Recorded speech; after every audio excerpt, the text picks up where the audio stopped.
அப்பாவுடைய ஆசை என்னடான்னா ஃப்ரெண்ட்ஸ், எங்கள் அப்பாவுடைய ஆசை என்னன்னா நான் கப்பல் ஓட்டணும்னு ஆசைப்பட்டார் ஃப்ரெண்ட்ஸ். ஆனால் நான் அந்தளவுக்கு படிக்காததுனால, இருந்தாலும் எங்கள் அப்பாவுடைய ஆசை நிறைவேற்றுறதுக்காக நானே கண்டுபிடிச்சேன் ஃப்ரெண்ட்ஸ். இந்த பார்த்தீங்களா, சாம்பாருன்ற கடலில் இந்த சாப்பாடுன்ற கப்பல் என்னடான்னா பயணிக்குதுங்க. பார்த்தீங்களா ஃப்ரெண்ட்ஸ்.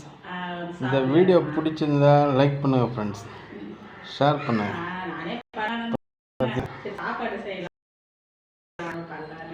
தேங்க்ஸ் ஃபார் வாட்சிங். அவங்களுக்கு சாதம் கலந்து கொடுத்துட்டேன். பருப்பு சாம்பார், லெமன் ஊறுகாய். லெமன் ஊறுகாய் நல்லா இருக்கு ஃப்ரெண்ட்ஸ். இந்த வீடியோ பிடிச்சிருந்தா லைக் பண்ணுங்கள் ஃப்ரெண்ட்ஸ்.